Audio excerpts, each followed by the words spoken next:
Hello everyone, ఎలా ఉన్నారు అందరూ? నేపాల్ వెళ్ళి 3 డేస్ అవుతుంది, ఏమీ అప్డేట్స్ లేవు అనుకుంటున్నారా? సో నాకైతే ఇక్కడ సిగ్నల్స్ లేవండి. అలాగే నేను వైఫై కోసం కూడా చాలామందిని అడిగాను. సో ఇక్కడ మేమున్న హోటల్లో వాళ్ళని కూడా అడిగాము. సో అది కూడా అవైలబుల్గా లేదు ప్రెజెంట్, అందరూ యూజ్ చేస్తున్నారని చెప్పారు. అయితే మేము వచ్చేసి డే 2 వ్లాగ్ అండి ఇది. సండే మార్నింగ్ 6 o'clockకి మేము రీచ్ అవ్వాల్సింది. బట్ ఇక్కడ ఏమైంది అంటే ట్రైన్ 9 hours లేట్ వల్ల సండే ఈవినింగ్ 4:30కి గోరఖ్పూర్లో రీచ్ అయ్యామండి. సో రీచ్ అయిన తర్వాత ఒక హాఫ్ అన్ అవర్ వెయిట్ చేసి వెహికల్ కోసం మాట్లాడి అక్కడి నుంచి సొనాలి బార్డర్కి వచ్చేసాము. అయితే ఈ మధ్యలో ఏంటి అంటే మాకు అక్కడ నుంచి వెహికల్ కూడా పర్ హెడ్ 500 పడిందండి క్యాబ్. అలా కాకుండా బస్సెస్ ఉన్నాయి 200 అంట. కాకపోతే మేము అప్పటి వరకు ఏసీలో ఉండి వచ్చాం కదా, జస్ట్ అక్కడ వెయిట్ చేసిన 15 minutes కూడా మాకు చాలా నీరసం అనిపించిందండి. చాలా అనీజీగా ఫీల్ అయ్యాను నేను. సో అందుకని చెప్పి I can prefer only car. So సార్కి కూడా అదే చెప్పాను, సార్ నాకు కార్ ప్రిఫర్ చేద్దాం సార్, పోతే అవ్వదు ఇంకా అన్నట్లు చెప్తే సో సార్ కూడా కార్కి ప్రిఫర్ చేశారు. సో కార్లోనే సొనాలి వరకు వచ్చేసాము. అయితే ఇక్కడ ఏంటి అంటే మేము ఇంటి దగ్గర స్టార్ట్ అయిన దగ్గర నుంచి గోరఖ్పూర్ వరకు కూడా మేము క్యారీ చేసిన వాటరే తాగామండి. ఇక్కడ యోగికి ఏమైంది అంటే చల్లగానే ఉన్నాయి కానీ అదే తాగే చల్లదనం, ఆ చల్లదనం సరిపోలేదు. సో అందుకని కూలింగ్ వాటర్ కావాలంటే దానికోసం మధ్యలో ఒక వాటర్ బాటిల్ తీసుకున్నాను. ఇంకా దిగిన తర్వాత స్ప్రైట్ బాటిల్స్ కొని ఇచ్చేసాను. ఇంకా సొనాలి బోర్డర్ వరకు కూడా ఎగ్జాక్ట్గా 2 hours డ్రైవ్ అనేది కంప్లీట్ అయిందండి మాకు. ఇక్కడ ఎట్లా ఉంది వెదర్ అంటే మనకన్నా దారుణంగా ఉందండి ఎండ. అంటే నేను ఏసీలో ఉండి రావడం వల్ల నాకు అలా అనిపించిందో లేదంటే అక్కడ వెదర్ అలా ఉందో తెలియదు కానీ చాలా వేడిగా అయితే ఉంది. ఇంకా అలా జర్నీ కంప్లీట్ చేసుకుని సొనాలి బోర్డర్కి రీచ్ అయిన తర్వాత అక్కడ కొన్ని చెకింగ్స్ ఉంటాయండి. సో ఆ చెకింగ్స్ కంప్లీట్ చేసుకుని లోపలికి వెళ్తే బస్సెస్ పోక్రా వరకు. ఇంకా 2 days నుంచి ట్రైన్లో టైంకి పడుకోవడం అలవాటు అయిపోయింది కదా యోగికి. ఇంకా కార్ ఎక్కి చల్లగా ఉంది. సో ఆ చల్లదనానికి అయితే నిద్రపోయిందండి. ఇంకా ఈ జర్నీ టైం అంటే ఏం తింటుందో ఏం తాగుతుందో అనేది మనకైతే అస్సలు అర్థం అవ్వదు.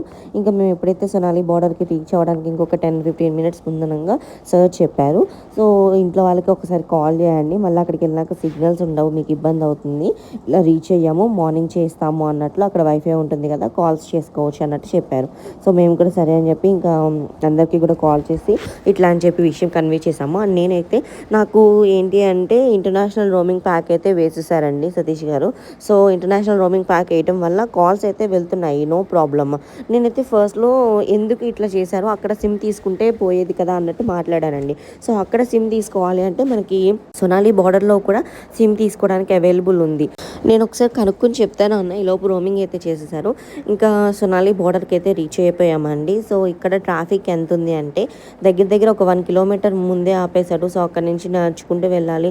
అండ్ ఇంకొకటి ఏంటి అంటే లగేజ్ సర్దినప్పుడు తెలియలేదు కానీ లగేజ్ పట్టుకుని ఏదైనా స్టెప్స్ ఎక్కాలన్నా ఇట్లా బార్డర్స్ దగ్గర మొయ్యాలంటే చాలా కష్టంగానే ఉందండి. సో మొత్తానికి సొనాలి బార్డర్ క్రాస్ చేసి లోపలికైతే వచ్చేసాము. అండ్ ఇంకా అక్కడ ఏమంటే మన ఆధార్ కార్డ్ చూపించాలండి, వాళ్ళకి లగేజ్ చెకింగ్ చేస్తారు, ఆధార్ కార్డ్ చూపించాలి. సో అక్కడ నుంచి లోపలికి వచ్చిన తర్వాత ఇంకా మేము బస్సెస్ ఉంటాయి కదా అక్కడ ప్లేస్ దగ్గరికి వచ్చి వెయిట్ చేస్తున్నాము. ఎందుకంటే ఇక్కడ నుంచి కూడా మేము బస్ తీసుకుని పోక్రా వరకు వెళ్ళాలి. అయితే ఇక్కడ ఇష్యూ ఏంటి అంటే బస్సెస్ ఏసీ బస్సెస్ ఉన్నాయి, నాన్ ఏసీ బస్సెస్ ఉన్నాయి. పర్ హెడ్ 1300 or 1500 చెప్తున్నారు. అయితే బస్ కోసం అయితే నియర్ బై 1 hour వెయిట్ చేసామండి. 1 hour ఎందుకు వెయిట్ చేసాము, ఏదో ఒక బస్ తీసుకుని వెళ్ళిపోవచ్చు కదా అని అనుకోవచ్చు మీరు. సో 1 hour వెయిట్ చేసాము అంటే అక్కడ ట్రాఫిక్ 1 hour క్లియర్ అవుతుందండి, అంత ట్రాఫిక్ ఉందండి. ఈలోపు మా యోగి ఆకలేస్తుందని అడిగితే సమోసా అయితే కొనిపెట్టానండి. సో ఒక సమోసా వచ్చేసి 15 rupees పడింది. ఇంకా మా యోగికి సమోసా ఇచ్చేసిన తర్వాత సార్ వాళ్ళు మాట్లాడడానికి వెళ్ళారు కదా, నేను భావననే ఉన్నాం అక్కడ. ఇక్కడ ఎట్లా ఉన్నాయంటేనండి buses Vijayawada to Hyderabad buses లాగా ఉన్నాయండి.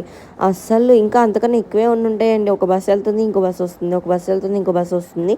ఇంకా ఈలోపు మా యోగి సార్ వాళ్ళు వచ్చేలోపు సమోసా తింటుంది కదా అని చెప్పి ఇస్తే ఫస్ట్ టేస్ట్ చేసింది. సో టేస్ట్ అయితే బాగానే ఉంది, పర్లేదండి, కావాల్సినంత వరకు తినేసిందండి. ఇంకా కొంచెం వదిలేసింది, అది నేను కంప్లీట్ చేశాను. ఈలోపు బస్సు ఉంది రండి వెళ్దామంటే ఇంకా లగేజ్ అంతా తీసుకుని బస్సులో అయితే స్టార్ట్ అయిపోయామండి. ఇంతకీ మేము ఎక్కిన బస్సు ఏసీ బస్సా నాన్ ఏసీ బస్ అనేది మాకే అర్థం కాలేదండి. ఎందుకు ఇలా అన్నాను అంటే వాడు ఏసీ బస్ అని రాశాడు. So per head Sonali border నుంచి పోక్రా వరకు నాన్ ఏసీ బస్సెస్ అయితే 1200, ఏసీ బస్సెస్ అయితే 1500 అండి. ఇంకా ఇక్కడ వచ్చేసి autos 2 or 3 types of autos ఉన్నాయి. అలాగే మెయిన్ రిక్షాస్ కనిపించినాయండి. మాకు చిన్నప్పుడు రిక్షాస్ ఉండేవి. ఎక్కడి వరకు అంటే మా ఇంటి దగ్గర నుంచి బస్ స్టాప్ వరకు వెళ్తే 10 rupees ఇచ్చేవాళ్ళం అండి మా చిన్నప్పుడు. ఇప్పుడు ఊళ్ళో ఒక్క రిక్షా కూడా కనిపించట్లేదండి.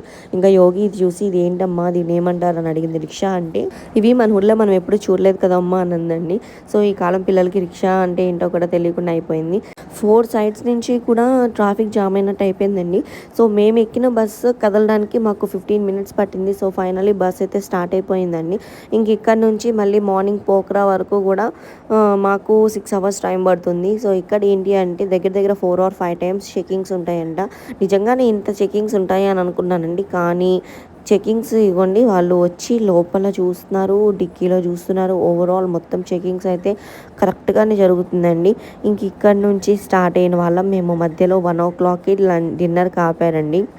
10 o'clockకి మన సైడ్ ఏంటంటే 10కో 11కో ఆపుతారు, కానీ వీళ్ళు 1 o'clock ఆపారు. బస్సు కూడా చాలా అనీజీగా అనిపించింది.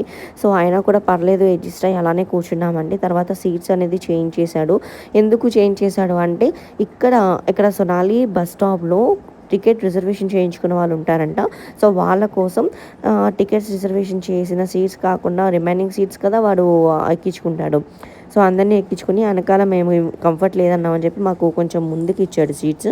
ఇక్కడ ఇష్యూ ఏంటి సీట్స్ దగ్గర అంటే మేము ఎంత కాంప్రమైజ్గా కూర్చున్నా మా బ్యాక్ సైడ్ ఉన్న వాళ్ళు అసలు కాంప్రమైజ్ అవ్వనివ్వలేదండి. మమ్మల్ని చాలా ఇబ్బంది పెట్టారు. అలాగే 1.5 hour పాపతో నేను చాలా ఇబ్బంది పడ్డానండి. వెనకాల సీట్స్ పుష్ బ్యాక్ ఉంది, కానీ పుష్ బ్యాక్ చేయనివ్వట్లేదు.